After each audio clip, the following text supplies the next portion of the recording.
अस्सलामुअलैकुम वरहमतुल्लाहि वबरकातुहू। बेटा आज हम क्लास 9 एक्सरसाइज 16.2 के रिमेनिंग तमाम क्वेश्चन को सिर्फ समझेंगे कि वो किस अंदाज से सॉल्व होंगे। ठीक है, मैं आपको उस तमाम सवालात की जो बकिया हमारे सवालात रह गए हैं उसकी मैं आपको हिंट दे दूंगा। ठीक है, और उसके मुताबिक आपने उसको सॉल्व करना है। पहला सवाल है बेटा, show that the points P, Q and R are the vertices of a scalar triangle। बेटा स्केलर ट्राइंगल के वर्टिसेस हैं ये P, Q, R, ये प्रूव करना है। तो इससे पहले हमें ये समझना पड़ेगा कि स्केलर ट्राइंगल किसे कहते हैं। स्केलर ट्राइंगल उस ट्राइंगल को कहते हैं जिसकी कोई साइड भी बराबर ना हो। स्केलर ट्राइंगल उस ट्राइंगल को कहते हैं जिसकी कोई साइड भी बराबर ना हो। हमने तीन किस्म के ट्राइंगल पढ़ लिए और उस पर हमने इसको साबित भी किया। पहला हमने ये साबित किया इक्विलैटरल ट्राइंगल जिसकी तीनों साइडें बराबर थी। दूसरा हमने सवाल ये प्रूव किया था आइसोसेलेस ट्राइंगल जिसकी कोई दो साइड्स बराबर थी। ठीक है, और तीसरा ये वाला जो ट्राइंगल है ये क्या है, स्केलर ट्राइंगल जिसकी कोई साइड भी बराबर नहीं है। और ये किससे बन रहा है, P, Q और R से। अब आपने डिस्टेंस फार्मूले से by the help of distance formula find PQ। आप PQ का एक आंसर निकालेंगे, फिर दूसरा आंसर निकालेंगे QR का, और फिर तीसरा आंसर निकालेंगे RP का। और ये तीनों आंसर बिल्कुल डिफरेंट आएंगे। ये तीनों आंसर क्या आएंगे बेटा, बिल्कुल अलग अलग आएंगे। आखिर में आप लिखेंगे since PQ is not equal to QR is not equal to RP। आखिर में लिखेंगे since PQ is not equal to QR is not equal to RP, therefore P, Q and R formed a scalar triangle। अब बेटा आपको distance formula लगाने के लिए अब तो किसी टीचर की जरूरत नहीं है माशाल्लाह। आपको बहुत अच्छे तरीके से लगाना आ गया है। आपने तीनों डिस्टेंस निकाले और आखिर में इस तरह लिख दिया। तीनों का डिस्टेंस आपके पास अलग अलग आएगा, आंसर अलग अलग आएगा। ठीक है बेटा, कर लोगे इंशाल्लाह।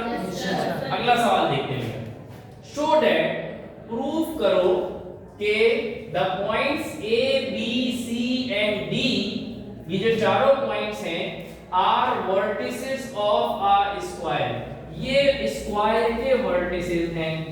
बेटा स्क्वायर क्या होता है, जिसकी चारों साइड, ऐसा चौकोर ऐसी फिगर जिसकी चारों साइडें बराबर हो।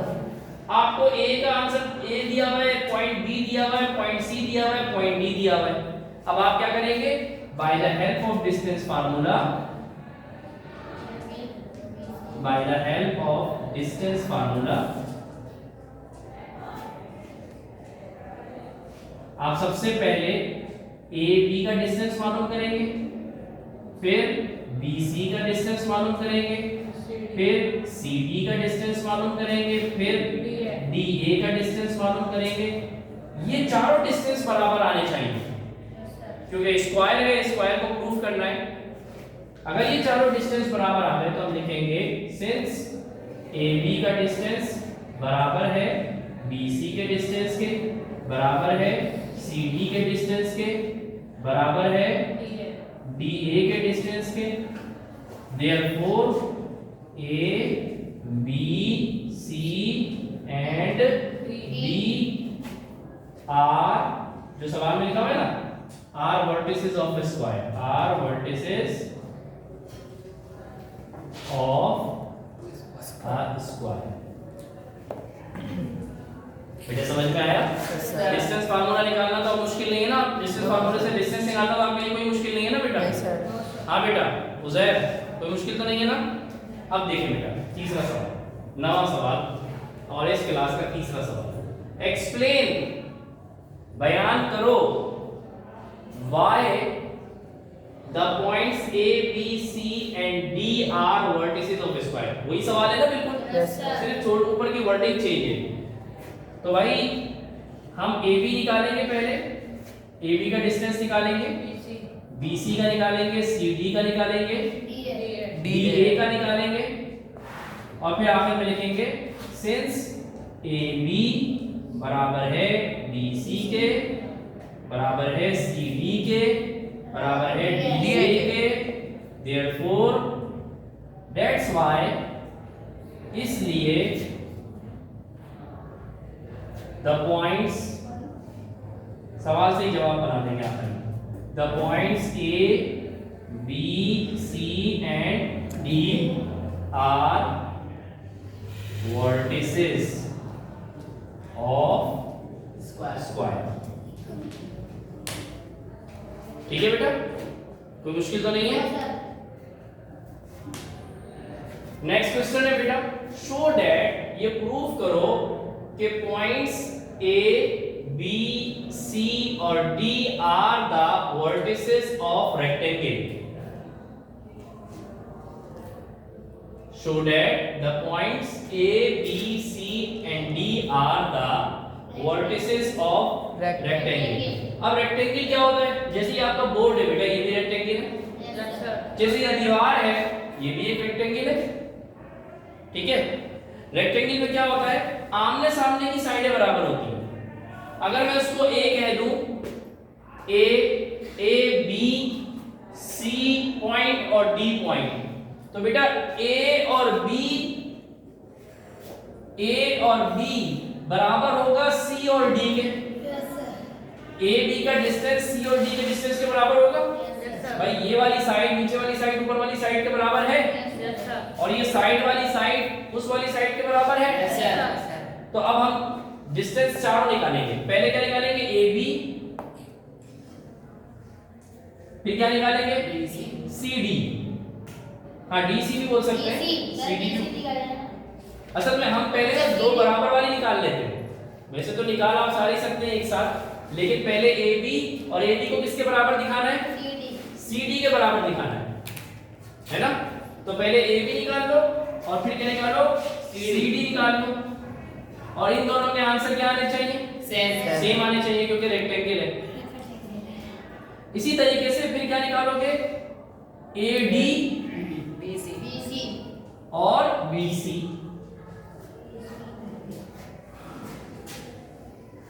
ये चारों निकालने के बाद ए बी और सी डी बराबर आ जाएंगे, और ए डी और बी सी बराबर आ जाएंगे।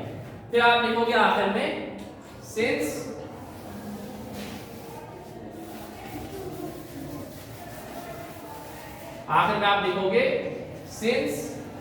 ए बी की साइड बराबर आ रही है सी डी की साइड के, और ए डी की साइड बराबर आ रही है बी सी की साइड से। Therefore A, B, C and D are the vertices of rectangle। ठीक है बेटा, समझ में आया बेटा? अब आप ये आखिरी सवाल देखते हैं बेटा। Use distance formula. डिस्टेंस फार्मूले को यूज करते हुए टू शो दैट, इसको प्रूफ करो, the points O, A, B and C for the vertices of a parallelogram. Parallelogram क्या होता है बेटा? पैरेललोग्राम होता है, इसका जवाब मैं यहां लिख रहा हूं। ठीक है, ये सवाल हटा के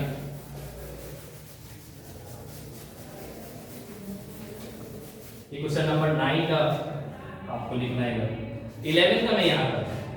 कोई मसला तो नहीं है बेटा? बेटा पैरेललोग्राम ये थोड़ी सी तिरछी फिगर होती है। ये O है, बिल्कुल परफेक्ट नहीं बनी है, लेकिन O, A, B और सी। बेटा इस पे कौन कौन सी साइड बराबर होती है? ए बी और ओ सी, ये दोनों साइड्स बराबर होती है। जैसे रेक्टेंगल में बराबर होती है ना आमने सामने की साइड, पैरेललोग्राम में भी आमने सामने की साइड बराबर होती है। तो इसमें पहले क्या निकालोगे? ओ ए निकालोगे और फिर क्या निकालोगे? बी सी, और ये दोनों बराबर आ जाएंगे। और फिर क्या निकालोगे? ओ ए और बी सी का डिस्टेंस निकाल के इसको बराबर शो करा दोगे, अब आखिर में शो करा देना। सर ओबी का डिस्टेंस क्या? किसका? ओबी का ही निकलेगा, बस ओ ए का और बी नहीं मिस्टेक हो गई, ओ ए और बी सी ये दोनों सेम आएंगे। इसी तरीके से ए बी और उसके सामने वाली साइड कौन सी है? ए बी के सामने वाली साइड ओ सी, ये दोनों सेम आएंगे। और फिर हम इसको बता के कि ये जो आखिर में बताएंगे कि ये दोनों सेम आ गए हैं, therefore A O A B and C are the vertices of parallelogram. ठीक है बेटा, पैरेललोग्राम को इस तरह से लिखते हैं। जज़ाकल्लाहु खैर। कोई सवाल है आप लोगों में क्या किसी से? दो साइड एक तरफ है, दो साइड होगा एक आंसर आएगा, दो साइड होगा एक आंसर आएगा। जी, यानी कि दो मुख्तलिफ होंगी, दो हाँ दोनों का एक जैसा आंसर आएगा और दो का एक जैसा। जज़ाकल्लाहु खैर।